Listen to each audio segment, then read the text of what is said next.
Ofensiva israelí en el Líbano. Enfurecido por las múltiples bajas israelíes a manos de los drones de Hezbollah, el primer ministro de Israel, Benjamín Netanyahu, determinó comenzar una ofensiva masiva en el Líbano, sobrepasando incluso la línea amarilla establecida previamente por su propio gobierno como límite a los ataques militares. Aunque la ofensiva militar terrestre de Israel realiza avances insignificantes a costa de enormes bajas en el Líbano, los bombardeos masivos de sus fuerzas armadas contra objetivos civiles en todo el territorio del Líbano generan verdaderas masacres, especialmente entre mujeres y niños. La ofensiva israelí en el Líbano, además, posiciona las negociaciones de paz en curso entre Estados Unidos e Irán al borde del abismo. Netanyahu solo quiere una cosa: más guerra en el Líbano, más guerra en Irán, más guerra en Gaza, más guerra en Cisjordania, más guerra en Yemen y más guerra donde pueda.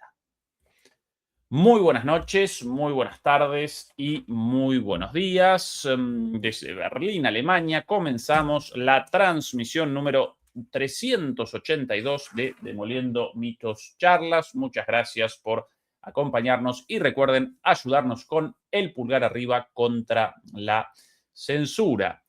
Nos acompaña al otro lado de la pantalla y al otro lado del continente europeo, desde Madrid, España, el señor Fernando Moragón. Fernando, ¿qué tal todo por ahí? Hola a todos, como suelo decir, buenas tardes, buenos días, buenas noches, allí en la parte del mundo donde estéis y parte del extranjero. Bueno, ahora justo según estabas contando esto, me venía a la cabeza una reflexión, así a bote pronto. Digo, hombre, por lo menos en España tenemos una ventaja, ¿no? Que nuestros corruptos de todos los partidos políticos, estamos con el escándalo de, como que llamamos, de ZP, de Zapatero, del expresidente Zapatero. Pero vamos, esto es cíclico, es decir, cuando unas veces son unos, otras son otros, en fin, todos son la misma M.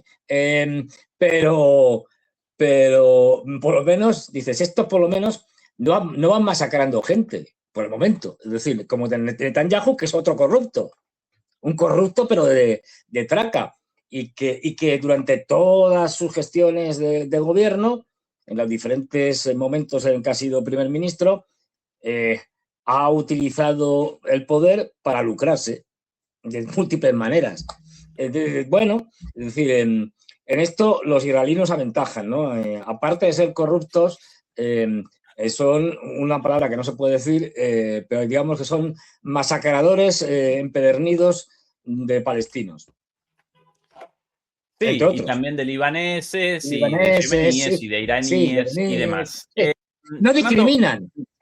Comienzo presentando la situación. Voy a presentar primero el anuncio o los anuncios de Netanyahu respecto a esta ofensiva. Aquí el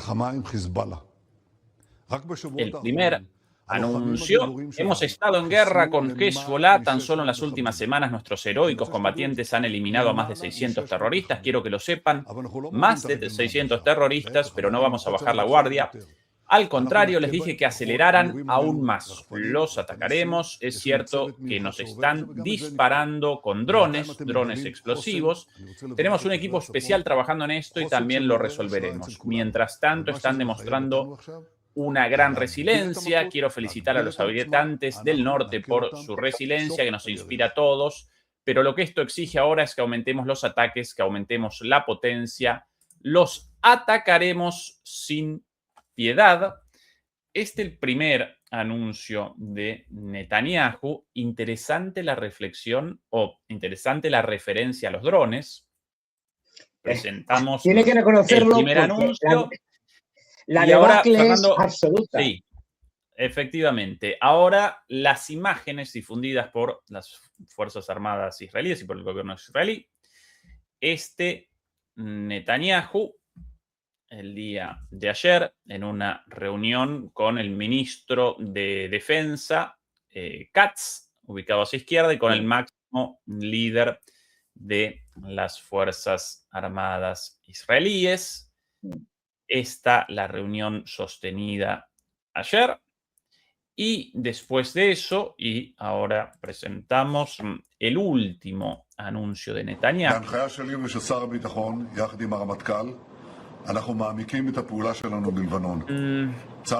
Bajo mi dirección, un poquito más bajo, esto por aquí, el volumen un poquitín más bajo, ahora sí. Bajo mi dirección y la del ministro de Defensa, junto con el jefe del Estado Mayor, estamos intensificando nuestra operación en el Líbano. Las fuerzas de defensa de Israel operan con un amplio contingente sobre el terreno y están capturando zonas estratégicas. Estamos reforzando la zona de seguridad para proteger los asentamientos del norte.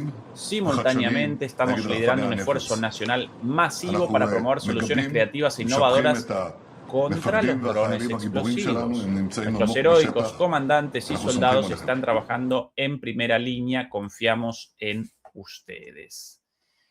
Estas las palabras de Netanyahu inmediatamente después de la reunión difundida por el gobierno minutos atrás. Otra vez, Fernando, la referencia a los drones. Y recordemos, para quien no haya presenciado ese programa, realizamos un recorte, presentamos una cápsula, como llamamos a los recortes en este canal, con nuestro análisis, Fernando, de hace una semana sobre la situación de los drones de Hezbollah y la desesperación de las Fuerzas Armadas israelíes respecto a esto. Los están machacando, y no solo a los soldados, sino también a los tanques Merkava, a las topadoras, a los sistemas antiaéreos, a las lanzaderas del Iron Dome, de la cúpula de hierro, etcétera, etcétera. Por ende, más guerra, mayor potencia, el pie en el acelerador, pero a la vez cada vez más bajas. Y la referencia a los drones en los propios anuncios de Netanyahu. Fernando, tu análisis hasta aquí de esta situación y quizás también en lo referente a la relación de esto con las negociaciones de paz entre Estados Unidos e Irán, ¿verdad? Efectivamente. Es decir, bueno, lo de los drones es una cosa que a mí me deja patidifuso, ¿no? Es decir, ¿cómo supuestamente un ejército como el israelí, que además tiene una estrecha conexión con el norteamericano y tal, tecnología muy amplia y tal, parece como si no se hubieran enterado de que hay una cosa que se llama la guerra de Ucrania, que está en el 5º año y que ha revolucionado la guerra? Y estos siguen haciendo la guerra a la vieja usanza. De hecho, cuando cita en Netanyahu lo de los drones, es porque allí ya en Israel, hasta el último israelí sabe que los drones les están haciendo un descosido, un roto y un descosido a las tropas israelíes, y que además siguen sin ponerle ningún tipo de remedio. Bueno, no sé si lo habréis visto, seguro que sí. Por ejemplo, uno que va a un jeep y le llega un dron por detrás, está abierto, es decir, y dos de los soldados pueden saltar, pero los dos que están más al fondo no. Es decir, y van sin ningún tipo de protección, sin nada, como si fueran a hacer turismo. Y dicen, pero vamos, lo más que he llegado a ver es dos cosas. Uno, como yo les llamo, los somiers estos que ponen arriba, solo lo ponen arriba de los tanques, con lo cual no sirve para nada, porque ahora mismo los drones te entran por cualquier lado, te entran desde arriba, desde un lateral, desde abajo, es decir, algo absolutamente decorativo. Y luego lo que están es comprando, incluso a los franceses, quiero recordar, digamos, mallas de estas tipo redes de pescadores para ponerlas en algunos sitios, pero están puestas a la ligera, en muy pocos sitios, y dejando unos huecos monstruosos para que cualquier dron entre. Bueno, claro, que estamos viendo constantemente imágenes de Hezbollah en la que llega el dron y ves a los vehículos blindados de todo tipo y condición aparcados al lado de algún sitio o tal, sin ningún tipo de protección, y además varios, y todos juntitos, con lo que dices, bueno, claro, ves a los drones de Hezbollah que pueden darse un carabeo por allí y elegir el objetivo de entre los 6 o 7 que tengo aquí, ¿a cuál ataco? Pues a este. Es algo que dices, pero esta gente, ¿en dónde vive? Bueno, esto es muy típico de los ejércitos occidentales que ahora mismo están completamente inadaptados a la moderna guerra de drones.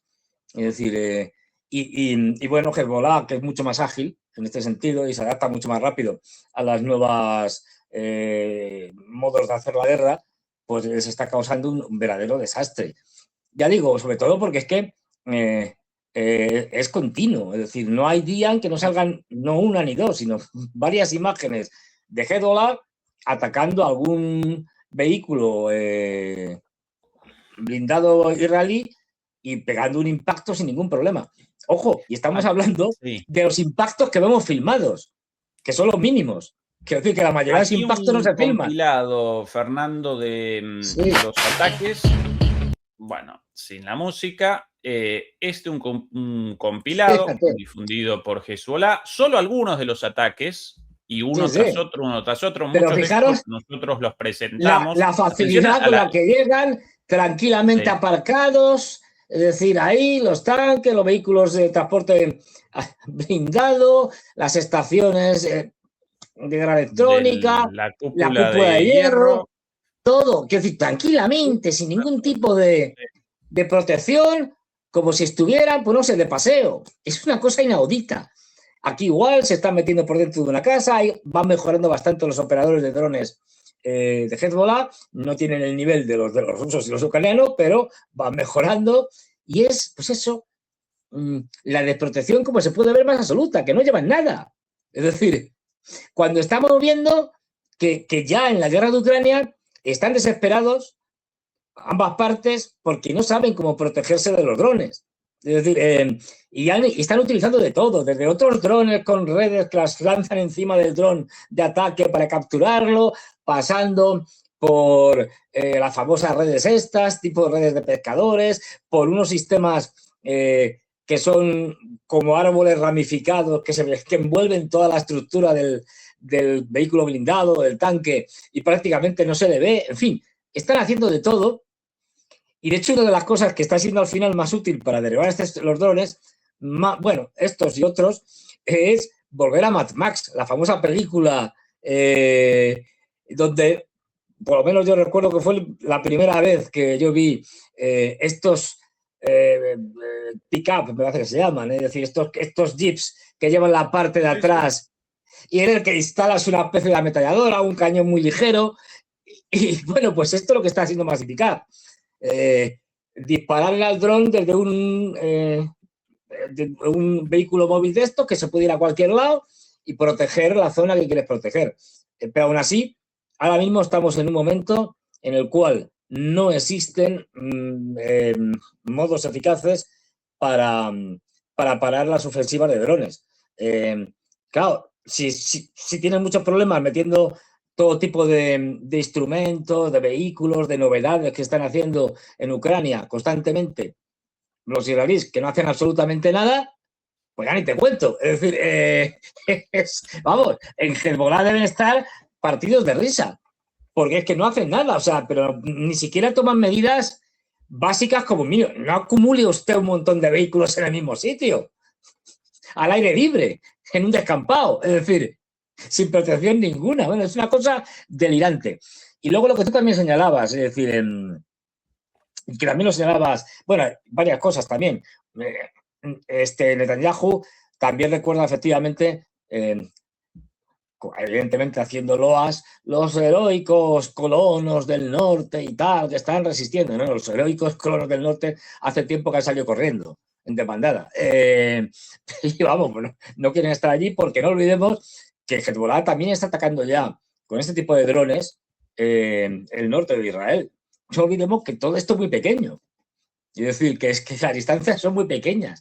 Y nada, contra drones como los de fibra óptica, ahora mismo no hay nada que hacer, porque contra ellos no sirve la guerra electrónica.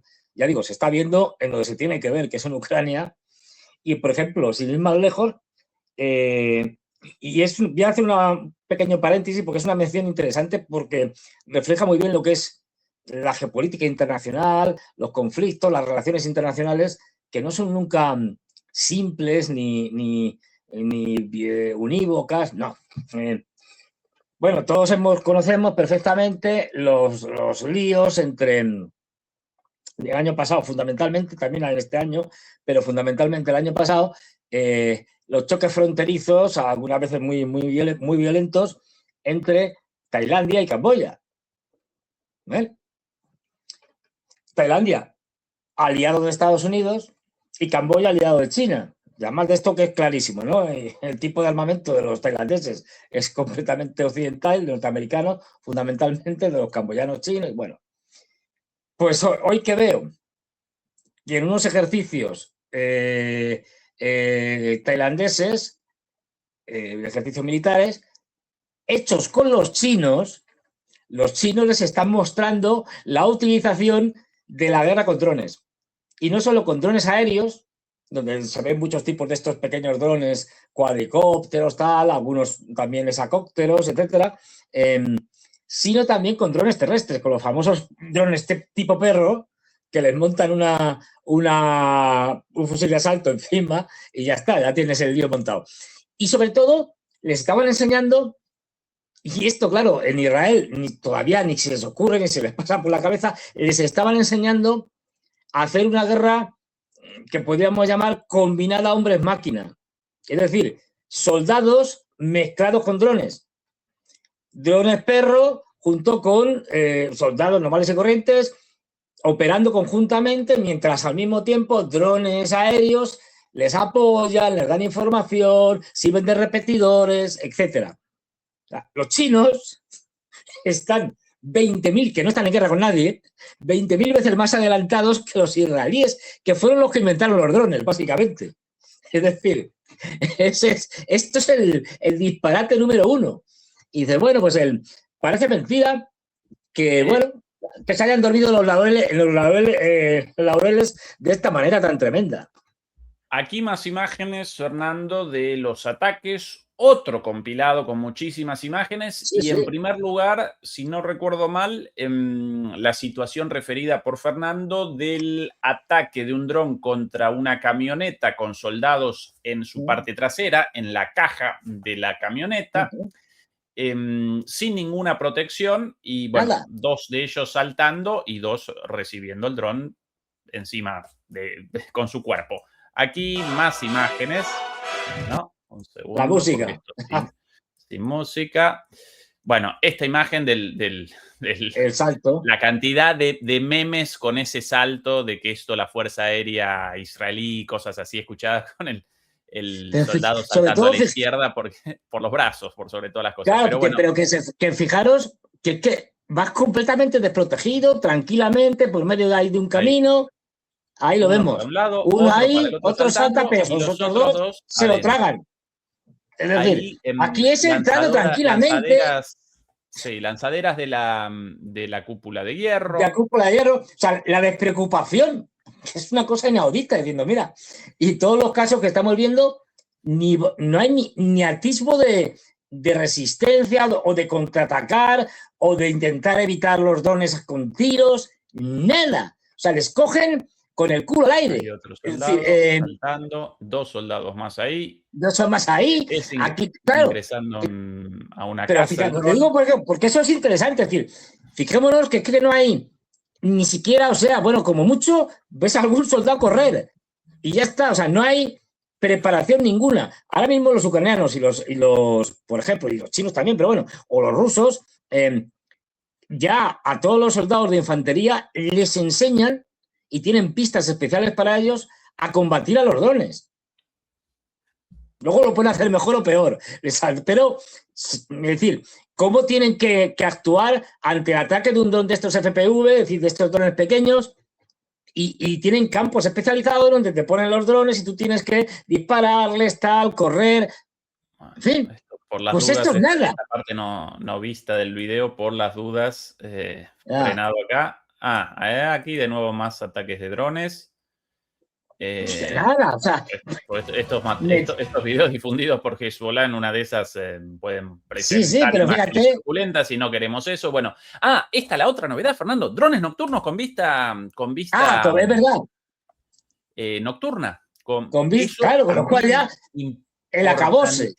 Pero es que... Importantísimo eso, porque los pocos avances llevados a cabo hasta ahora por las Fuerzas Armadas israelíes precisamente los materializaban por las noches, los realizaban por las noches, pero ya comenzaron los drones FPV, los drones en primera persona, los drones kamikazes de Hezbollah, a realizar ataques con visión nocturna, con visores térmicos. De hecho, acometieron a más de un soldado israelí y esto determina acá a 6 soldados. Ahí, pero que están ahí tranquilamente de cháchara. Es decir, hasta que Fernando, ya se encuentran... en la guerra en Ucrania, la introducción, porque Rusia con estos sistemas es el principio, pero sí la masificación de los drones livianos, los drones FPV, con vista nocturna, los drones kamikazes, determinó un antes y un después, porque desapareció la noche como factor sorpresa para los ataques. Ahora, la misma potencia destructiva de los drones durante el día que durante la noche. Y bueno, presenciamos este avance ahora también en manos de Hezbollah. ¿Qué quieren realmente los israelíes con esto, con el aumento de la ofensiva? No, genera realmente dudas, no responde a la lógica, ¿no? No, a ver, responde, digamos, a la lógica de Netanyahu, que es una lógica muy particular. Es decir, desde el punto de vista militar no tiene más mínimo sentido. Es decir, esta es una ofensiva que está condenada al fracaso, más absoluto. Es decir, pero es que eso a Netanyahu le da igual. No olvidemos que este señor es un corrupto que no quiere ir a la cárcel y punto, y que además quiere, a ser posible, ganar las próximas elecciones de octubre. Y repetir como primer ministro para seguir sin pisar una celda. Entonces, él lo que quiere es continuar la guerra. Él sabe que una guerra en el Líbano, encima incrementada, poniendo objetivos más ambiciosos, hace imposible un acuerdo de paz con Irán. Es imposible. Luego, ¿qué es lo que quiere Netanyahu? Que la guerra continúe, como sea. Es decir, y si se puede ampliar, mejor. Entonces, bueno, pues él lo que quiere es que la guerra siga en toda la región y que los iraníes al final tengan que salir a ayudar a Hezbollah, digamos, porque, bueno, como la guerra, que Estados Unidos reanude los ataques y que los iraníes salgan a responder y destruyan la mayoría de las monarquías del Golfo. Por eso, menos Emiratos Árabes Unidos, que es un caso particular, la mayoría de las monarquías del Golfo ya están virando en ese, digamos, todavía difuso coalición, por llamarlo de alguna manera, o alianza, entre turcos, saudíes, pakistaníes, egipcios, ahora se suma Qatar, creando ahí una alianza sunita, por llamarla de alguna forma, en el que cada vez está virando más, diciendo, uy, nos la estamos jugando, de aquí no podemos sacar nada bueno, que esto se pare. Y, oye, pues aunque Irán, bueno, pues oye, pues nos podemos arreglar con ellos, con los iraníes. No queremos ser destruidos por los israelíes y por los norteamericanos porque los calabombas no van a caer en Estados Unidos, que no llegan. En Israel sí, pero van a caer en la monarquía del Golfo. Sí, más allá de lo infructuoso de este ataque o lo infructuosa de esta ofensiva, lamentablemente los ataques aéreos, no los avances terrestres insignificantes, sino que los ataques aéreos permanentes, los bombardeos de Israel intensificados a partir de la orden de Netanyahu del comienzo de esta ofensiva, generan muchísimo daño por sobre todas las cosas en la población civil. Vamos a presentar muchas imágenes, ninguna truculenta, pero algunas sí fuertes. Altamente probable la censura de esta transmisión, como tantas otras veces. Aquí, imágenes en el Líbano. Esta es la política actual de destrucción total. El New York Times lo caracterizó como la solución Gaza o la solución a lo Gaza, con una horrible referencia a la solución final Sí, Hitler, bueno. ¿no? Del nazismo, del nacionalsocialismo. Bueno, lo presentaron de esa manera en un titular. Israel ahora comete en el Líbano la estrategia de la solución de Gaza con la eliminación total de ciudades o pueblos, localidades, pobladíos, esta decisión de el aplanamiento total de las zonas urbanas, independientemente de la existencia de objetivos militares o no, lo mismo. Y para colmo, Fernando, todo esto en el día de hoy, bueno, estas imágenes de hoy, pero vamos a presentar también imágenes de los días pasados, todo esto en el contexto de la peregrinación a la Meca, o la celebración religiosa musulmana conocida como Hajj, una peregrinación masiva a la Meca, pero también acompañada por los musulmanes del mundo desde sus distintos lugares con distintas celebraciones.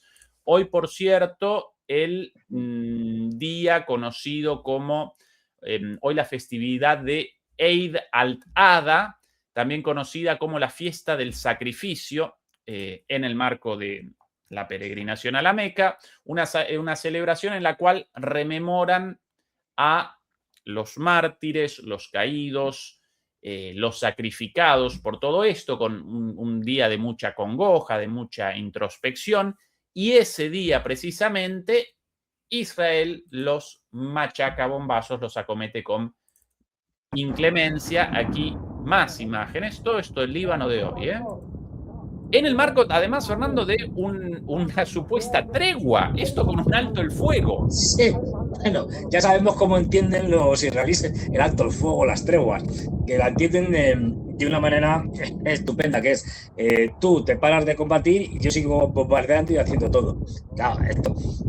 De hecho, no ha habido nunca tregua. O sea, si somos estrictos, desde ya, vamos a ver, desde yo creo que abril, a finales de abril, cuando se montan la famosa tregua inicialmente de 2 semanas, luego se prorroga y tal, hasta ahora, en diferentes fases, nunca ha habido tregua porque Netanyahu nunca ha dejado de atacar el Líbano. Y como este es uno de los elementos clave, porque para que haya una tregua de verdad, tiene que haber un final de los combates en todos los frentes, incluido el del Líbano, pues nunca ha habido una tregua real. Lo que ha habido, si acaso, es más que una tregua, podríamos llamarlo así como un impasse en lo que ambas partes, en las que ambas partes han aprovechado para rearmarse. Por ejemplo, en el caso de los iraníes, una de las cosas que ya hasta los propios medios de comunicación anglosajones lo reconocen es que han podido desbloquear todas las entradas que tenían a las zonas de misiles, etcétera, y ya están todas operativas. Es decir, bueno, pues han aprovechado para prepararse para el siguiente round, para el siguiente ataque. Por aquí imágenes, Fernando, sí. de ataques nada más y nada menos que a un hospital. El hospital sí. de Esto es un clásico ya. Hiram en el Líbano, en la ciudad de Tiro. Aquí, precisamente en el marco de una celebración religiosa musulmana. Aquí las imágenes de esto de hace 2 o 3 días, en el hospital Hiram, en la ciudad de Tiro, en el Líbano también, completamente destruido.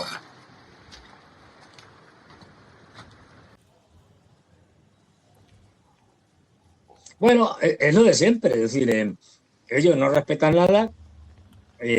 Además, con esto también se pretende, a ver, desde su punto de vista, a ver si tienen suerte y haciendo una barbaridad de estas, nuestros enemigos, sea Hezbollah, sea Irán, sea Hamas, sea quien sea, da igual, responden de una manera dura y así justificamos a todo lo pasado la barbarie que nosotros generamos.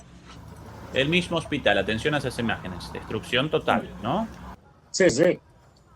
Bueno, automóviles, todo el mundo en la región también, lógicamente, destruido. Ruinas, ruinas y más ruinas. Bueno, estos son testimonios de la gente.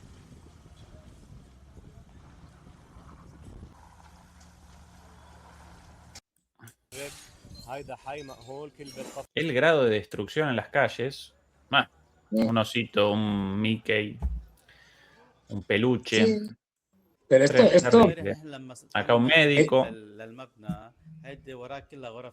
esto no tiene ninguna justificación militar, ¿eh? Esto tiene que quedar claro. Quiero decir que este tipo de bombardeos sobre ciudades, lo único que consiguen es matar civiles y destruir todo tipo de viviendas, infraestructuras dentro de la ciudad, pero no tiene objetivo militar, salvo que consideres, que se puede considerar, que el objetivo militar es desanimar a la población civil para que deje de apoyar, en este caso a Hezbollah o a quien sea. Es decir, esto a lo largo de la historia se ha demostrado que casi nunca funciona. Y pongo un ejemplo, es decir, la Alemania nazi en la Segunda Guerra Mundial, los aliados anglos, Gran Bretaña y Estados Unidos, en un momento determinado, deciden lanzar una monstruosa y gigantesca campaña de lo que se llamaron bombardeos estratégicos. Esto eran básicamente ir a las ciudades, Dresde, es el caso más famoso, Hamburgo, es decir, arrasar. El objetivo confesado por ellos no era destruir instalaciones militares o fábricas, no. Era desmoralizar a la población civil. Pues no lo consiguieron, está claro. O sea, que aquí se pretende lo mismo, que la falta de moral y tal, pues lleve a que cesen su apoyo a Hezbollah. Bueno, generalmente consiguen el efecto contrario. Es decir, chaval. A propósito de estos, del objetivo de acometer la moral del enemigo, y en este caso de los libaneses, aquí nada más y nada menos que antes un ataque a un hospital, aquí un ataque a una mezquita. En el marco de una celebración importantísima para los musulmanes, para el mundo musulmán, algo así como la Semana Santa, algo equivalente a eso en el mundo cristiano. Aquí la mezquita de atención a eso, Fernando. No ha quedado piedra sobre piedra, vamos. Esto es una mezquita porque lo dicen. Pero, mezquita de Al-Mashuk, completamente arrasada. Irreconocible. Quiero decir. Bueno, pues esto es, ya digo, una provocación más. A ver si hay suerte y entran al trapo, como decimos aquí, y pues se responde con algún tipo de acción parecida. Y eso ya nos autojustifica a posteriori. Bueno, esto tampoco funciona. Es decir, y menos a los israelíes, que ya todo el mundo los conoce. Esto, ya digo, es castigar al enemigo de manera gratuita y bueno, en políticas que, ya digo, además han demostrado que no funcionan. Gaza la han convertido en una escombrera absoluta. No hay dos piedras juntas. ¿Eso ha conseguido derrotar a Hamas? No. Es decir, que se sabe de antemano que esto no funciona. O sea, que se hace para castigar a la población civil. No tiene otra justificación. Desde el punto de vista militar, sí es que no funciona. Igual que la destrucción y arrasar todas las casas del sur del Líbano, pero esto ya lo han hecho. O sea, esto no es novedad. Israel ya lo ha hecho durante el montón de años que estuvieron ocupando esa franja del sur del Líbano, con la falange, creo que eran las falanges libanesas, no me acuerdo ya, que eran sus aliados de cristianos y tal. No eran las falanges libanesas, eran otros. Y bueno, estuvieron un montón de años allí, arrasaron todo lo que había que arrasar, luego la guerra del 2006 también, es decir, en general siempre han practicado esta política de tierra quemada. ¿Han conseguido echar a los libaneses de esa parte y que ya no volvieran? Jamás, nunca. Es decir, los consiguen echar en el momento que atacan, pero luego vuelven. Cuando se termina esa fase de conflicto y se alcanza algún tipo de acuerdo pacífico, bueno, pues vuelven otra vez. Es decir, se demuestra que esto no funciona. Luego, esto, más allá de satisfacer a chiflados como Ben-Gvir, Smotrich y esta gentuza, tiene más que ver con la estrategia de utilizar al Líbano para evitar un acuerdo entre norteamericanos e iraníes y que Trump se salga de un conflicto que ya no sabe qué hacer. Está absolutamente desesperado porque ya no sabe ni qué decir ni qué hacer para salirse de una guerra que tiene perdida y que no parezca que la ha perdido, además. o que no parezca que la ha perdido mucho. Bueno, a propósito de Gaza, Fernando, aquí las imágenes de hace unas horas y después de esto, inmediatamente después de esto, voy a presentar las imágenes de último minuto de Gaza, porque en Gaza no abandonaron los ataques, el alto el fuego como si nada, machacan y machacan contra un territorio mucho menos protegido, con mucha menor capacidad de defensa que el Líbano con Hezbollah, lógicamente. Estas las imágenes del día de hoy. Esta, una vez más, la festividad religiosa de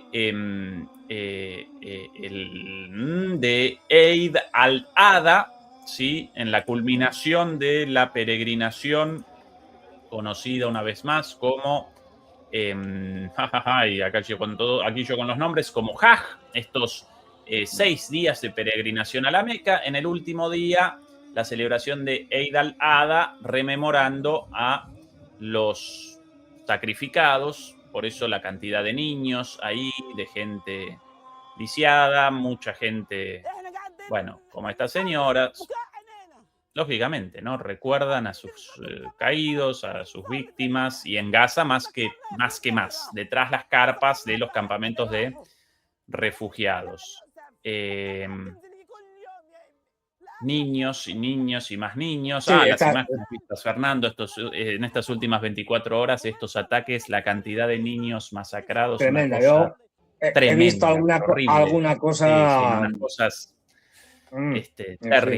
terribles, bebés con las piernas masacradas, bueno, cosas horribles, de ataques contra campamentos como estos de aquí. Sí, no. Sin más. Bueno, sí que ya lo conocemos, lo que hacen los israelíes. Entonces, bueno, es un ejército sin principios. Atención al éxito, atención atrás, Fernando, a militantes de Hamas repartiendo dulces, eso muy común en esta festividad, repartiendo dulce, ordenando, de alguna manera garantizando la seguridad. Es el éxito de estos bombardeos y de estos ataques contra civiles. Hamas igual de fuerte que antes del genocidio, ahí visibles, vestidos de negro, los militantes de Hamas. Como si estos ataques no fueran a generar más militantes de Hamas en el futuro. Los niños quieren fotografías, lógicamente, porque ellos los únicos defensores frente a las barbaridades de Israel en estas Pero masacres. Es que no olvidemos, y esto es muy de Netanyahu, no solo de Netanyahu y demás políticos israelíes, pero no olvidemos que Hamas es en buena medida una criatura de Israel para dividir al movimiento palestino entre Hamas y la OLP. Pues bien, y esto confesado por Netanyahu, que durante muchos años, hasta ahora mismo, ha estado, digamos, por decirlo suavemente, permitiendo a conciencia que los cataríes financiaran a Hamas. Hombre, si Hamas es tu enemigo, no permites. Incluso alguna vez prácticamente les ha rogado que siguieran financiando a Hamas. ¿Por qué? Porque te interesa tener un enemigo para justificar tus políticas. Es decir, esto necesitas a Hamas, porque si no, y fundamentalmente ante su propia población, sería más difícil de justificar los ataques que lo que tienen fundamentalmente es una intencionalidad de hacer una limpieza étnica.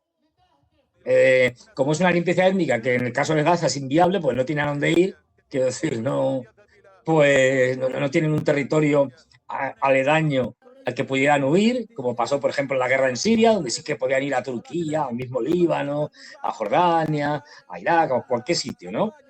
Pero aquí no. Luego, esto se convierte en eso, en un castigo a una población civil que lo único que consigue es el efecto contrario, es fortalecer a Hamas. Y además, Hamas se ha inspirado, no olvidemos, en Hezbollah, y esto es importante. Hezbollah es un estado dentro del estado, en el Líbano. Es decir, Hezbollah ofrece servicios públicos, por llamarlo de alguna manera, que el Estado o bien es incapaz de ofrecer o ofrece en escasa cantidad. Por eso Hezbollah es más que una milicia o más que un partido político, es un movimiento que además no discrimina, es decir, que si cuando montan comedores sociales, allí todo el mundo puede ir a comer, da igual, como si eres cristiano, es decir, no te van a discriminar.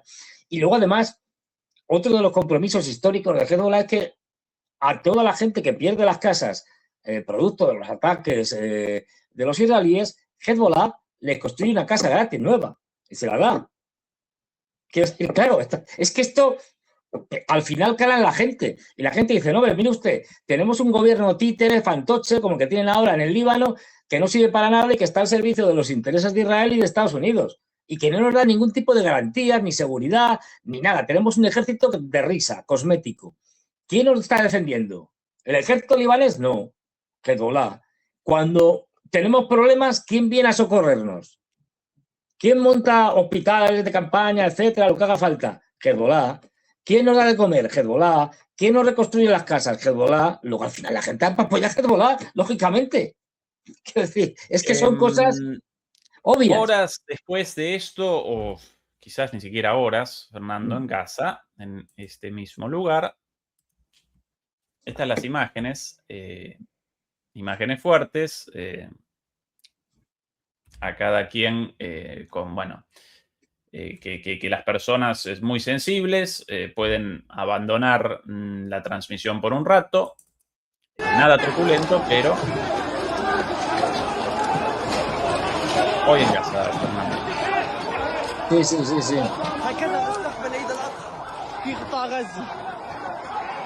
Por momentos después de un bombardeo.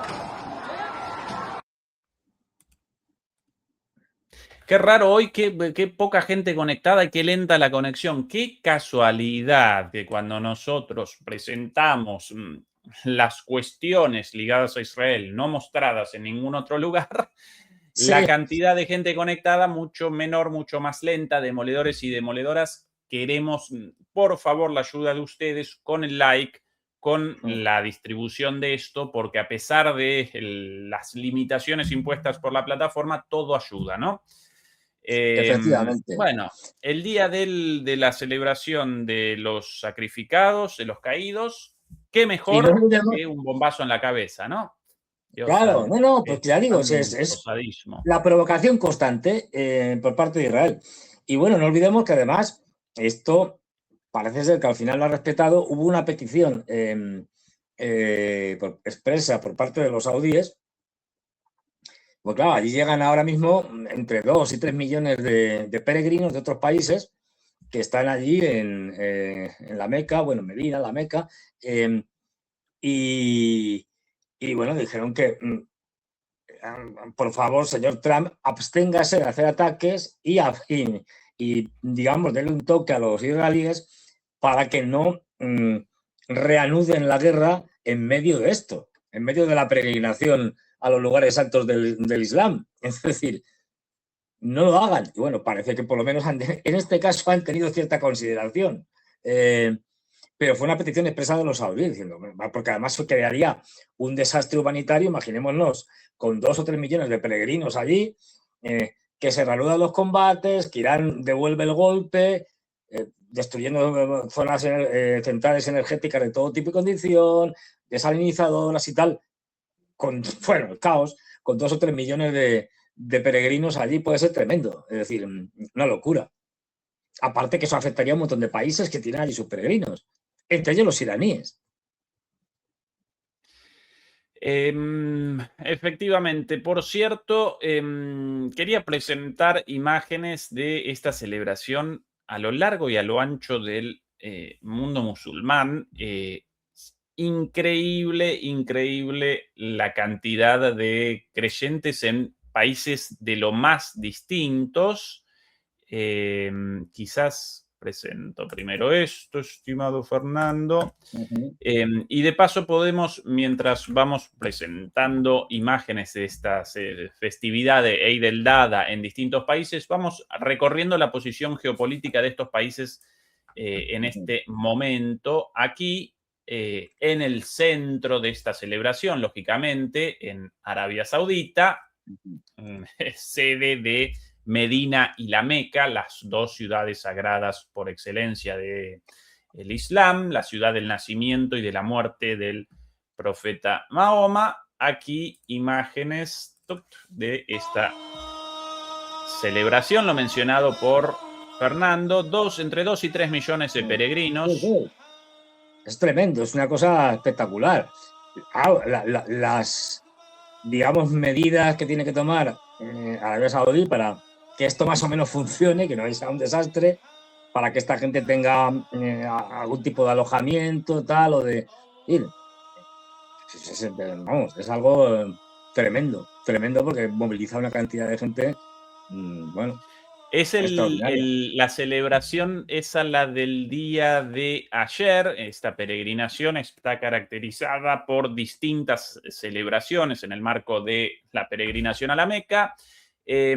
A eso lo llaman la lapidación del diablo. Realizan un rito simbólico lanzando piedras a ese lugar, simbolizando la lapidación del diablo. Arabia Saudita en este momento, Fernando, ¿cuál su posición en el marco de las negociaciones entre Irán y Estados Unidos después de las escaramuzas o no tan escaramuzas del día de ayer, con ataques estadounidenses, respuesta iraní y la reacción de Netanyahu de acometer más fuertemente en el Líbano con el obvio objetivo, lógicamente, de posicionar las negociaciones al borde del fracaso? Arabia Saudita, ¿cuál es la situación de ellos ahora? Fernando, ¿quieren más guerra? ¿No? No, yo creo que ahora empezaron siendo más belicosos y según ha ido pasando el tiempo, han ido cambiando por puro interés, obviamente, y en esta, digamos, alianza sunita, utilizando a Pakistán como el gran mediador, han ido buscando cómo sea una salida al conflicto, porque saben que son los primeros afectados. No olvidemos que los ataques de Irán, si se reanuda la guerra, van a ir inicialmente y fundamentalmente contra las bases norteamericanas y a partir de ahí pues dependerá de muchos factores, pero si atacan instalaciones energéticas en Irán, ellos van a responder haciendo lo mismo, con lo cual estos países pueden hasta desaparecer. A base de la crisis humanitaria sería monstruosa. Sería el fin de muchos de ellos, especialmente de Emiratos Árabes Unidos, el gran aliado de Israel en la región, y que ahora mismo está, digamos, el primero en la lista para ser atacado por los iraníes. ¿Por qué? Y cada vez vamos sabiendo alguna cosilla más. Ha habido desde el territorio de Emiratos Árabes ataques con drones contra Irán durante toda esta guerra, desde el 28 de febrero, más de lo que pensábamos, y no solo por los norteamericanos, sino también por los emiratíes. Y esto ha ido saliendo igual que las famosas visitas, que esto ha sido un escándalo tremendo. Es decir, el hecho de que ministros, generales israelíes hayan visitado en secreto, hasta Netanyahu, si mal no recuerdo, es decir, han visitado en secreto Emiratos Árabes Unidos. Esto durante la guerra estamos hablando, no anteriormente. Bueno, esto que lo sacaron los propios israelíes, es decir, lo contaron los propios israelíes, asentado a cuerno quemado en Emiratos Árabes, que sabe que ahora mismo es el primero. Yo creo que los emiratíes, vamos, los dirigentes emiratíes se han pasado de listos y lo van a pagar en cualquier caso muy duramente, porque es posible que incluso hasta desaparezca como Estado. Aquí precisamente, Fernando, la misma celebración del día de hoy, la celebración de Eid al-Adha, donde en Emiratos Árabes Unidos. ¿Qué diferencias, no? Qué diversidad en el mundo musulmán de la situación de escasez total y absoluta en Gaza, pobreza, marginalidad, lógicamente como producto de la barbarie del Estado israelí contra los gazatíes, a esto una mezquita de recontralujo, la misma celebración, pero entre arabescos de oro, ¿no? O sea, Sí, sí, sí. atención a eso. A ver, Emiratos el Árabes mundo Unidos. musulmán es muy diverso. De hecho, una idea que es un tópico, pero que, y bueno, la mayoría de la gente yo creo que ya sabe que es mentira, pero que es la idea de identificar el mundo musulmán con mundo árabe. Y no es cierto.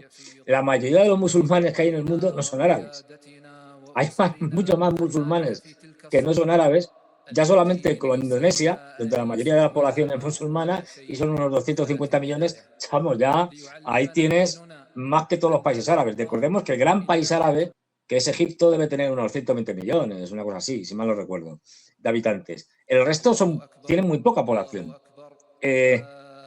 Turquía, no son árabes, son turcos, como su nombre indica, unos 70 y tantos, 80 millones.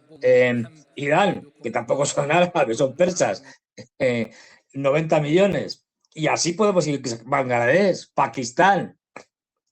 Sí. Bangladesh podrían ser unos 150 millones, 170 millones. El valor de esas túnicas, ¿no, Fernando? El valor de esas túnicas y esos hilos de oro de las monarquías en Emiratos Árabes Unidos. Bueno. Pues, no, pues ya digo, como siga así la cosa, como sigan llevando la misma política, puede que sigan siendo Emiratos Árabes, pero lo de unidos no lo veo. Más bien desunidos, troceados. Porque no olvidemos lo que podríamos llamar la coalición Abraham, es decir, va desde Marruecos. ¿Y esto, Fernando? Esto, a ver, por la noche. Mucho más ordenado. Sí, sí. Un lugar evidentemente imponente. Sí. Seguramente por ahí un tren urbano, todo muy limpito, todo, qué bonitas casas ahí. Sí. Ahora seguramente, bueno, no hay nada cerca. Esto efectivamente en Indonesia, Fernando. Indonesia, claro. Sí, sí. La gente de rasgos asiáticos, ¿no? Ojos rasgados en su gran mayoría. Sí. No, quiero decir que, por eso digo que es mentira. Es decir, y aparte de que dentro del mundo árabe, aunque son una minoría, sí, hay cristianos también, pero bueno, es decir, que la mayoría del mundo musulmán no es árabe. Es decir, lo que decía si antes. No recuerdo mal, el país con mayor población musulmana del mundo, ¿no? Más incluso que Egipto, si no recuerdo mal, en cuanto a musulmanes, porque en Egipto muchos cristianos también y otras. Los cristianos coptos, sí. A ver, la población total de Indonesia debe andar por los 250, 260 millones y la mayoría son musulmanes, pero hay algunas pequeñas minorías. Pero, y Egipto. 240 millones según ChatGPT, y Pakistán otros 240, pero con algunos, en Pakistán algunos cristianos, incluso algunas religiones adicionales, con lo cual el primer país musulmán qué distinto de lo que presentan en los medios, ¿no? Nada. Aquí quieren hacernos esa identificación. Es que es de risa. Quieren hacernos la típica identificación entre Islam, árabes y yihadistas.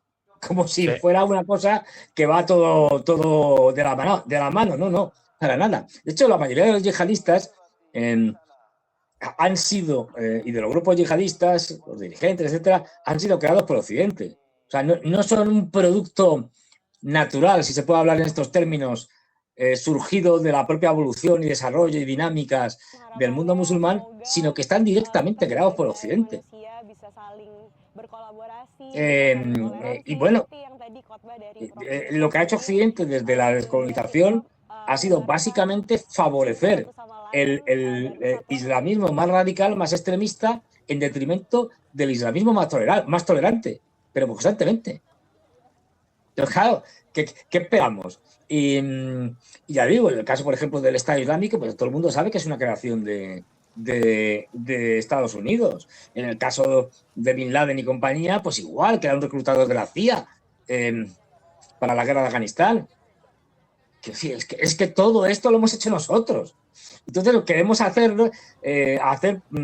pasar todo ello como algo que espontáneamente ha surgido en el mundo musulmán. No, de espontáneamente nada. Lo hemos creado nosotros y muy a sabiendas de lo que queríamos, que era esto.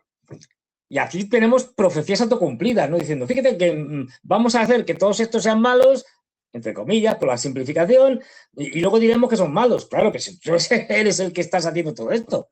Es decir, bueno, esto lo reconocía muy bien en la famosa entrevista que hizo Zinio Brzezinski en los años 90 a Le Nouvel Observateur, donde reconoce que Afganistán, la guerra la habían creado los norteamericanos, que ellos habían impulsado a los movimientos yihadistas de mujahidines afganos para derrocar a los comunistas en el poder en ese momento, y que habían estado financiados por la CIA, y luego al final hacen una pregunta que dice, bueno, pero ¿ha merecido la pena derrotar y hacer desaparecer a la Unión Soviética a costa de favorecer, incrementar, desarrollar a los yihadistas musulmanes, afganos? Y dice, por supuesto, claro que sí. Esto está puesto por escrito y se puede encontrar muy fácilmente. Quiero decir, poniendo siglos de cisco, Afganistán. En esta recorrida, vos acá con más conocimientos. No, pero a ver, así desde arriba y tal. Esto puede ser Uzbekistán o no, a saber. Cerquita, por ahí Kazajstán. Cerquita, que ojo. Exacto, qué ojo, Fernando. ¿Cuántos viajes hechos por Fernando por esta región? Kazajistán. Hombre, al otro lado así, del mundo, ¿no? De Indonesia. No tienen nada que ver. Es decir, estamos hablando, en el caso de los kazajos, los uzbecos, los kirguises y los turmenos, de pueblos centroasiáticos turcos, es decir, de lengua turca. No tiene nada que ver con los árabes. Y además, en Asia Central, históricamente, tenemos un Islam muy, muy tolerante, con mucha importancia de las cofradías sufíes, y un Islam, por lo tanto, más espiritual, tolerante. Y allí, yo he estado muchas veces allí no hay problemas. Es decir, además, son yo digo que son musulmanes a la carta, en el sentido de que cada uno pasa un poco como muchos cristianos aquí en Occidente, que bueno, pues estoy de acuerdo con esto en el cristianismo, con esto no, pues igual les pasa a ellos, ¿no? Yo me acuerdo que en una historia muy divertida, en una boda, es decir, el padre de la chica que se casaba me contaba, nosotros, los kazajos, somos los musulmanes que bebemos vodka. Digo, hombre, esto muy ortodoxo no es. Muy ortodoxo no es, pero bueno, si tú lo dices, los musulmanes que bebemos vodka. Lógicamente parte de la Unión Soviética, ¿no? Y con un territorio enorme, si no recuerdo mal, el 9º país más grande del mundo. El 9º país. El 8º es Argentina. El 8º es Argentina, pues este es un poquito más pequeño que Argentina, para que nos hagamos una idea. País que es al mismo tiempo asiático y europeo, tiene una parte occidental que está dentro de Europa. Y bueno, pues ya digo, con tradiciones muy, muy tolerantes, muy abiertas, y que cada uno, ya digo, hace un poco lo que quiere. Hay gente que, bueno, pues come, por ejemplo, es musulmana y come carne de cerdo. Hay otros que no. Es decir, que cada uno hace un poco lo que quiere, y bueno, en ese sentido, muy abiertos. Por eso siempre, claro, ¿por qué no te hablan del Islam en Asia Central? Porque no conviene. ¿Por qué? Porque no es el Islam que les interesa. ¿Hablando en ruso este señor? Sí, ¿no? A ver. Sí, hablando en ruso. Claro, es que no olvidemos que esta gente durante 70 años han estado dentro de la Unión Soviética. Luego, la influencia soviética es importante, claro. De hecho, ahora quizá ya menos, porque ya han pasado muchos años de la independencia de estos países, de estas repúblicas. Esta mezquita seguramente famosa, Fernando, una cosa verdaderamente... Sí. Esto es en Astana. Esto es en Astana, la capital. En la capital, sí. A ver, Kazajstán, Kazajstán es un país muy rico porque tiene petróleo. y con muy poca población. Debe de andar ahora mismo por los 20 y pocos, 22, 23 millones de habitantes. O sea, imagínate Argentina más o menos, pero solo con 23 millones de habitantes en toda Argentina. Claro, y además seguramente la parte habitable de Kazajistán, una parte relativamente pequeña, porque sí. Después la parte de estepa siberiana, ¿quién puede? No, aparte es muy fría, tira. Astana en invierno es una de las capitales del mundo, si no la capital más fría. Se pueden alcanzar sin problemas menos 50 bajo cero. O sea, que no hay ninguna tontería. Luego en verano sí, te puede hacer también bastante calor. O sea, al contrario. Pero no olvidemos que Astana es una ciudad nueva. Astana, antigua Kemola, era una pequeña ciudad de 30.000 habitantes. Nada, casi un pueblo.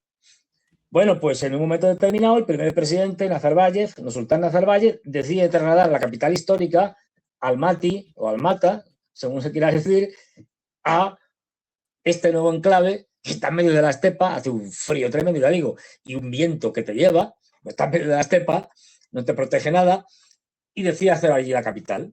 Y la hace nueva, porque no hay nada. Ahí ya digo, una pequeña enclave. Y todos los edificios, como esta mezquita que hemos visto, hay otra que es más pequeña, que la hicieron antes, y esta es la última, la gran mezquita de Astana, que es enorme, pero además con edificios, algunos de ellos, por ejemplo, diseñados por Norman Foster. Es decir, no estamos hablando de que han cogido a un arquitecto barato para que me haga algo. ¿Y esto, Fernando? A ver, esto... Solo con Fernando puedo presentar imágenes así de distintos lugares del mundo y él determina porque él recorre todo el mundo una y mil veces. Esto yo creo que tiene que ser, aquí sí que tiene que ser Uzbekistán o algo. Bueno, Centroasiático sí, porque es arquitectura que recuerda arquitectura así más o menos timúrida. Luego yo creo que esto o Samarcanda, algún sitio de estos, o... Por sí, además Bujadá, bueno, puede ser Tashkent, pero vamos. Pero estoy mirando, pues sí, estos son... A ver. Sí, yo creo que estos son... A ver, podría ser también Xinjiang, porque en Xinjiang también son musulmanes mayoritariamente y se parecen mucho a los uzbecos. Pero yo creo que Uzbekistán, por el aspecto que tienen... por ahí cerca, pero más para el lado de el país quizás más nombrado en este canal, uno de los países más nombrados. Este es Kazán, la gran mezquita de Kazán en Rusia. Efectivamente. Ahora la he visto bien. Esto, además... Chechenia, Rusia. Claro, están poniendo en varios sitios. Lo que he visto antes era la de Kazán. A ver, hay que decir que uno de los lugares donde hay más musulmanes dentro de Rusia es en Kazán, en la República de Tartaristán. Y allí, en el antiguo Kremlin, está esa mezquita. Esa mezquita es moderna, digamos. Y los tártaros de Kazán son musulmanes, claro. Este con cara de ruso, este señor, Fernando, ¿o no? Sí. A ver, no es tan fácil distinguirlos a veces. Pero la población tártara allí es muy importante. Allí los tártaros en Rusia, como sabéis, hay dos grupos, los tártaros de Crimea y luego los tártaros de Kazán, del antiguo Janato de Kazán.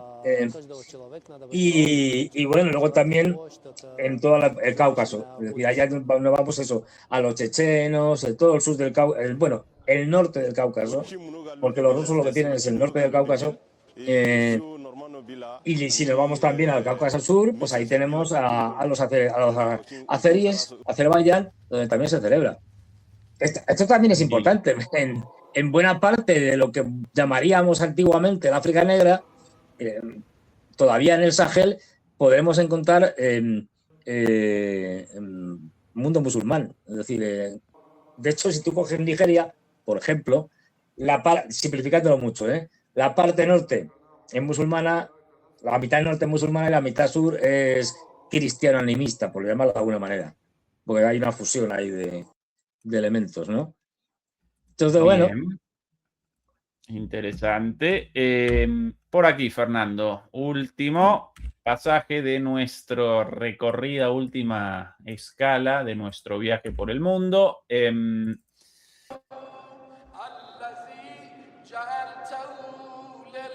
esto?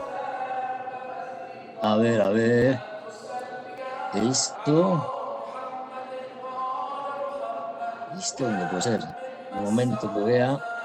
Ahí a la derecha hay unos colores ahí que hay. Ah, sí, bueno, Sí, esto es Irán, seguramente. efectivamente, esto en Irán. Fernando, situación en Irán en este momento, después de los enfrentamientos el otro día, en el marco de negociaciones, pero con Trump un día con una afirmación, al día siguiente con la contraria. Las fuerzas militares de Irán con municiones para un ataque final, tal vez, pero no mucho más que eso. Israel no quiere el fin de la guerra y puede reactivar todo nuevamente, como lo reactiva con los ataques al Líbano. Trump, por otro lado, con la popularidad cada vez más baja. ¿Cuál es tu visión de estos últimos días sobre esta situación, Bueno, un Fernando? nuevo intento. O sea, ya se ha convertido en una costumbre por parte de los norteamericanos hacer ataques cuando están negociando con los iraníes. Ya vamos, se va a convertir en una tradición esto ya. Porque, bueno, mientras siguen negociando, pues ayer hubo un conato de ataque por parte de los norteamericanos que básicamente lo que fue es pues tantear un poco hasta dónde están dispuestos a llegar los iraníes. Esto es una cosa que en los conflictos se hace constantemente, ¿no? Pues entonces, bueno, mandaron unos drones, algunos barcos de guerra y tal, a ver qué pasaba. Y rápidamente los iraníes contestaron, derribaron 3 Reaper, de estos grandes drones de ataque. Habían atacado antes los norteamericanos 2 lanchas de estas rápidas de los iraníes, y ya digo, el clásico escaramuza tanteo, en el que también terminaron, parece ser, los norteamericanos bombardeando Bandar Abbas y algunas islas del estrecho, pero bueno, el tanteo y ante, digamos, la resolución de responder con dureza por parte de los iraníes, pues se quedó en eso. Pues esto es un típico de Occidente, o sea, el decir que haces una cosa y una cosa es lo que dices, luego lo que haces. Y sobre todo, este tipo de comportamientos traicioneros son muy de Estados Unidos y del Reino Unido, son muy anglos y no te metas muy occidentales. Bueno, este conflicto, por desgracia, pues va a continuar. Lo que estamos viendo ahora es un parón, pero este conflicto va a continuar. Y además, depende de cómo lo veas, pero quiero decir, Trump puede jugar incluso hasta con el Mundial de Fútbol, me explico. En el caso, no con la población norteamericana, sino con la población mundial, porque a los norteamericanos no les gusta el fútbol. Bueno, a las mujeres sí, pero a los hombres no. Y a los latinos. Si son latinos también, pero es verdad, ¿no? Allí, yo, cuando estaba en Estados Unidos, me acuerdo pasar por un parque y ver a los chicos jugando al béisbol y tal, no sé qué, y a las chicas jugando a lo que ellos llaman soccer, es decir, a nuestro fútbol. Es decir, es un deporte de mujeres, sobre todo, en Estados Unidos. Pero aprovechando que el mundo se le va a olvidar la guerra de Ucrania, se le va a olvidar todos los conflictos. En España nos vamos a olvidar de los problemas del expresidente Zapatero y demás. Y solo vamos a estar pendientes del fútbol. Pues bueno, es un buen momento para reiniciar los ataques, porque la gente va a estar pensando en otra cosa. Luego es una cobertura. O sea, que no me extrañaría que aprovechara el Mundial de Fútbol para hacer alguna de sus tropelías. Trump, bueno, no tiene ninguna salida. Ayer comentaba que el Financial Times, por ejemplo, reconoce, los de Financial Times son unos hachas, es decir, vamos, muy sesudos ellos, pues que no tiene opciones. Que las opciones militares están condenadas al fracaso y que no, tanto los bombardeos como los intentos de hacer algún tipo de incursión terrestre son inviables. Se lo dijo uno de los almirantes en ejercicio actualmente. No, mire usted, no podemos, no tenemos capacidad real para forzar militarmente el estrecho de Hormuz y echar a los iraníes y quedarnos nosotros con ellos. Hombre, podrían hacerlo seguramente si estuvieran dispuestos a tener una cantidad de bajas monstruosa, pero no es el caso. O sea, si dices, bueno, echamos aquí el resto y aunque nos hundan algunos barcos y maten cientos o miles de soldados, lo hacemos. Pero claro, eso sería la debacle.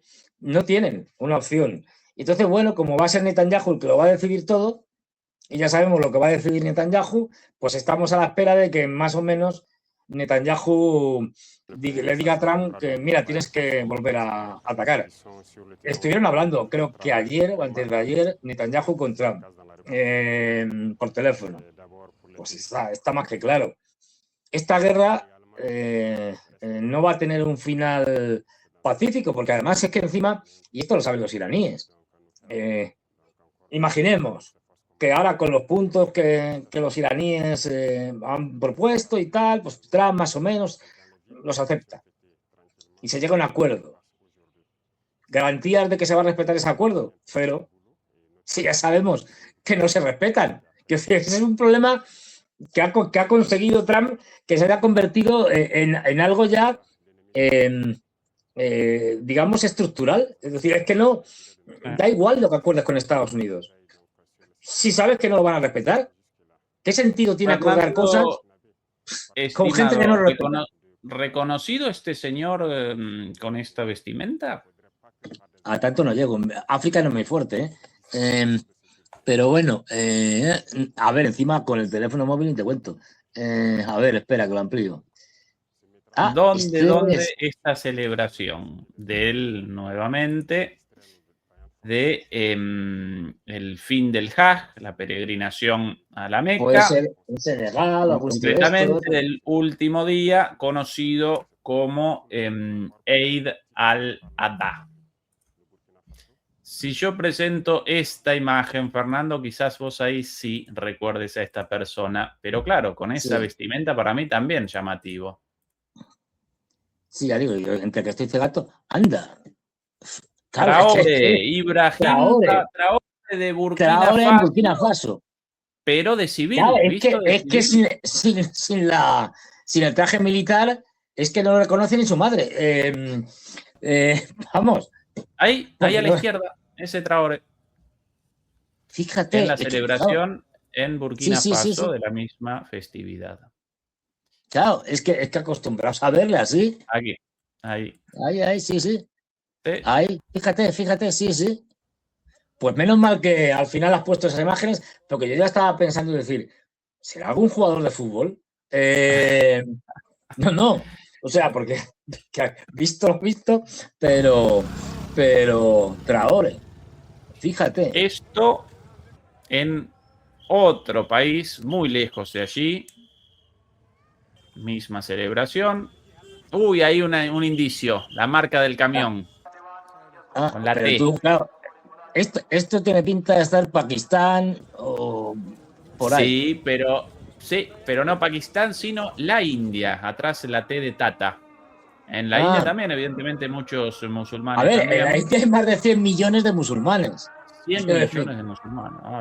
Claro, es que estamos hablando del país más poblado de la Tierra con más de 1.400 millones. Ahora mismo ya, de hecho, tiene algo más de población que China. Deben dar por unos 1.400 y algo, no me acuerdo, 1.400 o 1.400 millones. Entonces, claro, resulta que los musulmanes son una minoría de 100 millones. Vamos, que son una minoría que es como más de 2 veces España en cuanto a población. Pero claro, dices, joder, vaya minoría. Pues sí, es que estas minorías, claro, de 1.400, más de 1.400 millones, pero sí. De hecho, uno de los grandes errores que ha tenido el partido gobernante de Narendra Modi, el Bharatiya Janata Party, es que es un partido nacionalista hindú bueno, pues ha sido sus acuerdos y sus alianzas con Israel, que le están pasando factura de muchas maneras y que le pueden pasar factura cuando toquen elecciones en su momento. Pero que, bueno, sí, con unas tensiones históricas entre musulmanes e hindús en la India muy, muy potentes. El Bharatiya Janata Party auspicia, digamos, los enfrentamientos entre hindúes contra musulmanes y la destrucción de mezquitas. O sea, no lo ha convertido en política oficial, obviamente, pero es muy comprensivo con estas cosas. Lo digo porque cuando vemos a Narendra Modi, un señor así mayor y tal, con barba blanca, pelo blanco, muy afectuoso, que llega, le da un abrazo a tal, a Putin, a no sé quién, a Xi Jinping, al otro y tal. Ah, mire, qué majete este hombre. Bueno, pues no es tan majete. Es decir, otra cosa que hay que contar con él, porque es el primer ministro de la India, y la India es un país fundamental en Asia y en el mundo, pero no es. No es. Vamos, es un partido integrista, pero hindú. Palabras de Trump de hace minutos. Miedo me da, miedo me da. A ver qué disparate suelta. Sí, distintas cosas. Después de que ayer, creo que fue ayer, cuando ya incitó a los iraníes a que se unieran a los acuerdos de Abraham, que es el disparate. Quiere a Turquía y Arabia Saudita también adentro, pero por sobre todas las cosas quiere Irán. A Irán es una cosa delirante. Dice, vamos a ver, este hombre que se toma, ¿qué tipo de medicación toma? Es decir, porque... Declaraciones de Trump hace minutos, por aquí. Vamos a ver. No, I wouldn't be. ¿Estaría satisfecho si China o, una vez más, o Rusia? Si China o Rusia, ¿usted estaría conforme si China o Rusia recibieran el uranio enriquecido de Irán? No. ¿Sería eso suficiente para usted? No estaría satisfecho con eso. That would not make me comfortable. No, we're not talking about any easing of sanctions. ¿Podría flexibilizar las sanciones para alcanzar un acuerdo con Irán? No estamos hablando de eso. Giving money, no sanctions, no money, no nothing. Ni la devolución de los fondos congelados, ni el fin de las sanciones, nada. We have control of money that they claim is theirs. We'll keep control of that money. Controlamos dinero que ellos dicen que es de ellos, seguiremos controlándolo. When they behave properly and when they do what's right, we'll let them have their money. But right now, y cuando se porten bien, cuando hagan lo que tengan que hacer, les daremos su dinero. We're not doing that, and it's not, one thing is not contingent on the other. Y una cosa no tiene que ver con la otra, ni lo del uranio y lo del dinero. Esta es la versión de él para las cámaras, según todos los medios críticos y acríticos, incluso medios estadounidenses, convalidan la versión de que Estados Unidos habría flexibilizado su posición mucho, muy mucho, incluida esta posibilidad. Por aquí, una cosa más de Trump.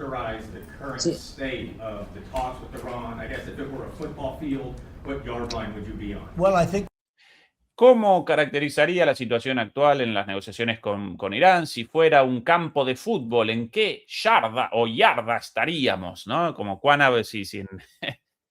avanzados en el campo de fútbol. Para ellos el fútbol americano, por eso la referencia a las yardas. We're doing very well. They are starting to give us the things that they have to give us, and if they do. Bueno, vamos muy bien. Están comenzando a darnos las cosas que tienen que darnos. That's great. And if they won't, then the man on my left is going to finish them off. Y si nos dan las cosas bien, y si no, el señor a la izquierda los va a finiquitar. Pete Hegseth a la izquierda, a la derecha para nosotros, de Trump ahí a la derecha. What? Is there a time frame in your mind for? I mean, it happens quickly. The problem is every time Hay un marco de tiempo en su cabeza. Bueno, esto sucede rápidamente. For instance, I see, we've been doing this for a few months. Vietnam lasted 19 years. Estuvimos haciendo esto solamente por unos pocos años. La guerra en Vietnam, por ejemplo, duró 19 años. Korea lasted 8 years. Afghanistan. La guerra de Corea, 8 años. Lasted many years. They were all many years, and we're into Todos it for a few muchos months. años. I read about Y nosotros solo unos like meses. What's taking so long? But we're in it. Y gente como usted nos dice, ¿por qué está tomando tanto tiempo? Gente como ustedes en los medios en referencia a ese periodista. We lost between two big wars, Venezuela and Iran. We lost 13 souls, 13 great people. Tuvimos 2 guerras, ganamos las 2 y en total perdimos solamente 13 personas, incluida Venezuela, considerado como una guerra. Bueno, sí, vale. At the Paris, great people. And it's a terrible thing, but 13. If you look terrible, at the war casualties and the deaths in wars from Vietnam and all that, they lost hundreds of thousands of people. Si miran las bajas, los muertos en las guerras de Irán y las otras guerras de Estados Unidos, es muy poco. Of these wars, we're very cognizant that we want to lose very few. We want very few to be injured. We're very queremos que perder a muy pocos y queremos que muy pocos sean heridos, pero hasta ahora tenemos muy pocas bajas, solamente 13. And when you look at hundreds of thousands of people that were lost in the Middle East, Iraq, all the different wars we were in, we have done an amazing job. With that being said, I hate to lose 13. I hate to lose 1. But we've been very, Bueno, si miras a las guerras en Medio Oriente, perdimos cientos de miles de personas. Aquí muy poco. We've been very capable. I mean, when you think of Hemos it, hecho un we took trabajo over Venezuela in one day. Tomamos Venezuela en un día. Similar job, but we said, well, give them a little chance at the request of somebody that we greatly respect from Pakistan. En el caso de Irán, prácticamente lo mismo, pero les estamos dando una chance por el pedido de alguien a quien respetamos mucho, el líder pakistaní. The Field Marshal and the Prime Minister, they've been great. They asked us, would we pull? Bueno, la cantinela de siempre, Fernando. La cantinela de siempre. Además, se pregunta una cosa y dice, no, pero si hemos tenido muy pocas bajas. Nadie me ha preguntado por las bajas, pero qué verdad. Me salgo por ahí. Bueno, a Trump, como yo suelo decir, no hay que hacerle mucho caso a lo que dice. Tiene más que ver con las ganancias de su familia en los mercados y en las casas de apuestas que con otra cosa. Es decir, hoy digo que vamos muy bien, mañana que no vamos tan bien, hoy hemos ganado, mañana estamos a punto de ganar. ¿Qué más da? Es decir, esto es para ganar dinero. Él y sus amiguetes como Witkoff y tal y compañía. No, o sea, esto no hay que hacerle mucho caso. Lo que realmente empezamos a saber cada vez más es la desesperación que tienen porque no saben cómo salir y las peticiones a Pakistán de que hagan lo que sea posible porque no saben cómo salir del lío. Están ahora mismo, tiene un problema muy gordo y no ve la manera. Porque es que, y además los iraníes, aunque pueden tener alguna flexibilidad en alguna cosa, pero en lo básico se mantienen firmes en sus posiciones. Y bueno, pues esto se va a resolver por la vía militar, con una derrota aún más estrepitosa, si cabe, de Estados Unidos, porque no encuentra la manera de salirse de la guerra, ni va a poder salirse. Entonces, bueno, pues aquí nos está contando una película para consumo de los que quieran, de sus seguidores, pero ahora mismo el ridículo que está haciendo Estados Unidos en la guerra contra Irán es espectacular. No pueden con un país que en el mejor de los casos sería una potencia regional, no una potencia mundial, como son las 3 grandes, es decir, Estados Unidos, Rusia y China. Bueno, pues imagínate que la doctrina que ha habido hasta relativamente poco, hace unos años, era que Estados Unidos podía ganar 2 grandes guerras regionales al mismo tiempo. No pueden ganar ni una como para ganar 2. Es decir, Es que los de Estados Unidos viven de verdad. Las élites norteamericanas, en buena medida, viven en otra galaxia, en un mundo de fantasía. Bueno, ya digo, esto va cada vez peor. Y no olvidemos que cuanto más tiempo pasa, el estrecho de Hormuz sigue básicamente cerrado, ¿eh? Es decir, pasan unos cuantos barcos, pero si pasaban, pues no sé, 150 al día, pues a lo mejor están pasando 15. Esto sigue cerrado. Y por lo tanto, las carestías en todos los productos que venían del Golfo se van incrementando. La crisis económica mundial va creciendo. No pensemos que porque no se estén bombardeando unos a otros, el problema ha acabado. No, no, no, en modo alguno. Todo lo contrario, sigue avanzando. Y luego, que lo mencionaba ayer, pero que hay que insistir porque también estamos al borde del desastre, ya estamos mirando al precipicio, es el cambio que ha hecho Rusia, muy a la rusa, con el tema de los ataques a Kiev. Ya no solo haciendo un comunicado por parte del Ministerio de Asuntos Exteriores, sino además llamando el propio Lavrov a Marco Rubio cuando estaba por ahí de viaje en la India, diciéndole, mire usted, no nos hacemos responsables de lo que pasa. Y lo importante aquí no es que por un ataque a una instalación determinada y una embajada que esté cerca vaya a morir algún diplomático. No, no. La advertencia va fundamentalmente porque todo el mundo sabe que en Kiev, en diferentes sitios, tenemos a militares de la OTAN, especialistas, oficiales, algún que otro general, que están allí asesorando, en última instancia combatiendo. Entonces, esto es un aviso que le da a Lavrov diciendo que estos salgan, pero si luego muere alguno, pues da igual.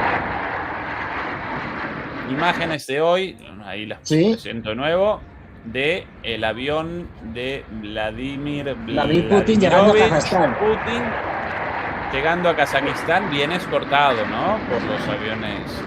Sí. No, viaje importante porque, digamos, en Asia Central, el país que históricamente ha sido, después de la independencia, más prorruso, ha sido Kazajstán. Entre otras cosas porque tienen la mayor minoría rusa de todos.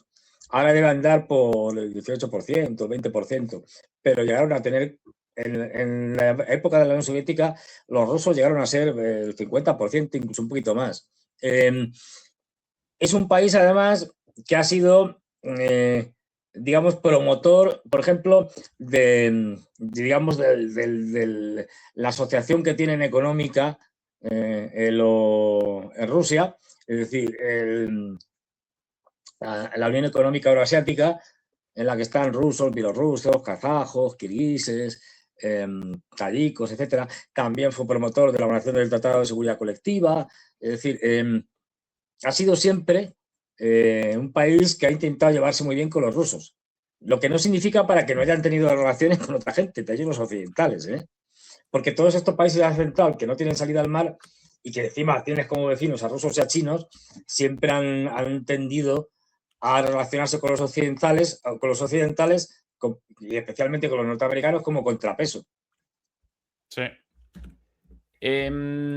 Por aquí más imágenes de la llegada de Putin. Fernando, ¿acometerá Rusia objetivos en Kiev con mucha mayor fiereza que hasta ahora o no, en tu opinión? Mientras te acompañan las imágenes del avión de Putin. Sí, pero con matices. Es decir, yo creo que sí, si lo dice, lo van a hacer. Y esto, yo creo que se ha utilizado en el buen sentido. Quiero decir, el último ataque, la matanza de los 21 chavales, chicas y chicos en Lugansk, en la escuela de Lugansk, yo creo que esto se ha utilizado como elemento, digamos, ya definitivo, aunque esto se venía cociendo desde hace tiempo, para lanzarse a una guerra más dura. Porque, a ver, Putin tiene una ventana de oportunidad que tiene que aprovechar, que es que mientras Trump esté empantanado en Oriente Medio y con las elecciones luego más en noviembre de medio término, tiene prácticamente aquí todo esto, lo que queda del año, para darle un toque definitivo. Y no olvidemos, como comentábamos en Patreon, con nuestro querido amigo Karaganov, que los duros cada vez son más y más duros dentro del establishment de Rusia, y que al mismo tiempo la población exige más. Recibido directamente Tokayev. Por el presidente, por Tokayev, directamente ahí. Sí. A ver, es verdad, ya digo, las relaciones son muy fluidas entre Kazajstán y Rusia. Alfombra azul. Qué raro, ¿no? Lo de la alfombra azul, Fernando. Sí, pero esto es porque la bandera de Kazajstán es azul. Entonces, los kazajos ponen el azul por todos los lados. Cierto, es el tono de azul de la bandera. Cierto. Sí, muy parecido. Y entonces ponen pues cúpulas de lo que sea. El Palacio Presidencial en Astana, que es enorme. Bueno, pues la cúpula que tiene central es azul. Quiero decir, lo ponen por todos los lados. O sea, que si vas a Kazajstán vas a ver mucho azul. Azul celeste, de este tipo. Y ya digo, su bandera es de color azul con un águila en medio, un águila que es las águilas que ellos tienen allí, las águilas. Y las banderas, los helicópteros con las banderas. De hecho, por ejemplo, hoy veía un vehículo militar que van a fabricar los kazajos, y lo van a fabricar, claro, esto representa muy bien los kazajos, pero con la intervención importantísima de los turcos, las relaciones de Turquía con Asia Central muy importantes, sobre todo a nivel económico, hacen muchas cosas en el sector, por ejemplo, de la construcción, etcétera. También con intervención de los chinos y con algo de los rusos, que define muy bien, es decir, los equilibrios aquí entre los centroasiáticos con unos y con otros. Si la OTAN supera militarmente a Rusia, la inclusión de Corea del Norte haría diferencias, asume su presencia, otro país se involucraría de su lado. Ahí las banderas, sí, efectivamente. Esto posiblemente por tu afirmación de la vez pasada, Fernando, de que la OTAN, pues, sin Estados Unidos, de que todos los países, de que la OTAN con los países europeos quizás en términos generales con mayor poderío militar que Rusia. Sí. Acá esto... Sí. A ver, pero esto es como todo, quiero decir... nos fijamos habitualmente en los desastrosos desfiles que hacen los europeos, unos ejércitos sin presupuestos que han sido abandonados durante mucho tiempo, con muchas unidades que no están operativas, pero no olvidemos una cosa, que son muchos países. Y sobre todo lo que contaría aquí, porque aquí no contarían las fuerzas terrestres, es decir, no van a ir al final... salvo casos muy concretos que se pudieran dar, pero no van a mandar allí cientos de miles y tal a campo de batalla ucraniano, no. Aquí la gran desventaja que tendría Rusia es que desde el punto de vista aeronaval, es decir, de barcos de guerra y de aviones de combate, cazabombarderos y cazas en general, los europeos suman mucho más que los rusos. Aunque la mitad de los cazas europeos no funcionan, pero es que aún así siguen teniendo muchos. Es decir, ahí está la cosa. Y de eso viene fundamentalmente esa afirmación, que es que si van a la guerra, claro, estamos hablando de la OTAN, y la OTAN también es Turquía, la OTAN sin Estados Unidos. Quiero decir que es que tendrían graves problemas, tendrían el Mar Negro cerrado y tendrían el Báltico cerrado. Pero aquí, y esto, Fernando, a propósito de nuestro estreno, el día de mañana, el estreno en Patreon del análisis de Fernando y mío, de nuestra reacción a la entrevista concedida por Sergei Karaganov a Glenn Diesen. Tremenda la entrevista con el llamado Una escalada nuclear. Mañana el estreno en Patreon para todo el mundo, no lo desaprovechen. Pero fíjate una cosa que le dice aquí Karaganov al principio. Esta entrevista es anterior al ataque a la escuela esta en Lugansk, pero que ya apuntábamos por muchos indicios, como cuando Putin dijo el día 9 aquello en la rueda de prensa, bueno, creo que la guerra va a terminar pronto. y otra serie de indicios, como que los soviéticos tienen capacidad nuclear y que lo suelta así como que no quiere la cosa, de que ya se estaba cociendo algo.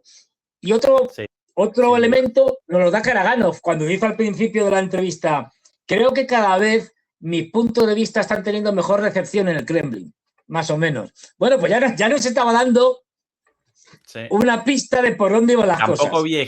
Tampoco vieja la entrevista de la semana pasada, pero antes del ataque contra la escuela secundaria. No, esto se hace poco, vamos, ¿qué quiere decir?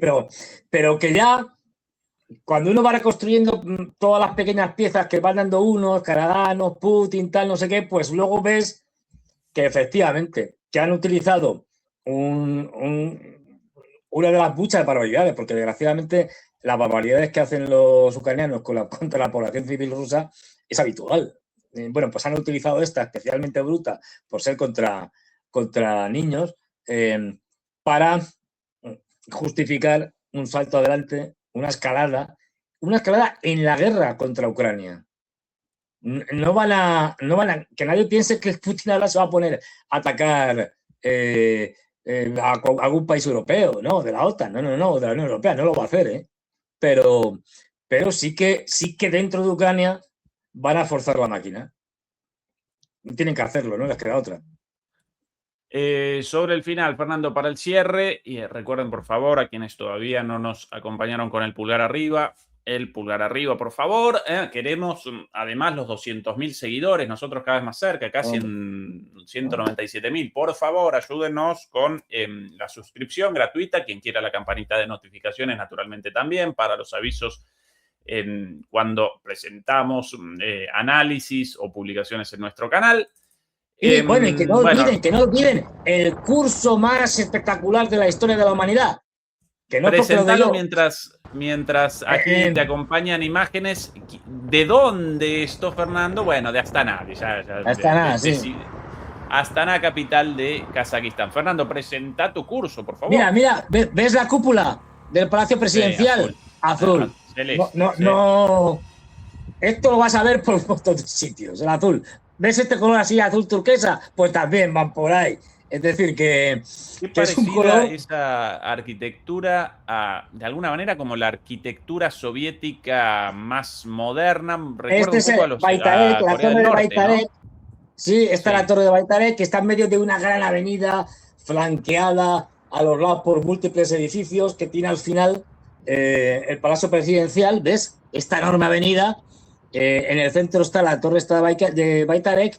Al otro lado está el edificio creo que es de Karzuzina, es decir, el fondo de... Esta es la mezquita de antes. Yo creo que esta es la antigua, ¿no? Pero no estoy seguro, porque tienen una más pequeña y esta enorme, gigantesca. Esta será la gigantesca, seguramente. Luego tienen un museo espectacular, ¿ves? Todo, las cúpulas azules, es decir, el azul allí. Si vas de azul, vamos, enseguida te haces amigos. Pero ya digo, una ciudad espectacular, porque es toda nueva. Estas mezquitas son nuevas, quiero decir, no están hechas nada. ¿Cuándo tu curso, Fernando? ¿Cuándo el inicio? Sí, que me enrollo, que me voy por las persianas. Bueno, a partir del 8 de junio, el 8 de junio, esto es la exposición universal que hicieron. Yo estuve allí, pero no me enteré de nada. Eso lo cuento todo el día. Pero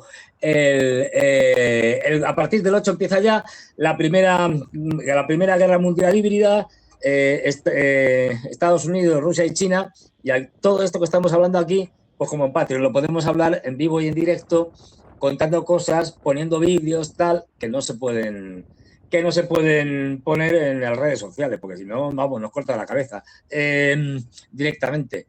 Y bueno, pues aquí en este curso, ya digo, hablaremos de los diferentes frentes de la guerra mundial y además actualizándolos sobre la marcha, sobre lo que vaya aconteciendo durante el desarrollo del curso, que dura aproximadamente si mal no recuerdo, unas 5 semanas. Bien, todo el mundo entonces invitado. Muchas gracias a Juan Navarro fundamental. Vamos. El super sticker y a CiberAPT también por el super sticker. Fernando querido, nosotros nuevamente por aquí el día domingo, ¿verdad? El domingo, efectivamente. Hasta entonces, demoledores y demoledoras, hasta mañana. Nosotros, un abrazo, los queremos mucho. Chau, chau. Hasta luego.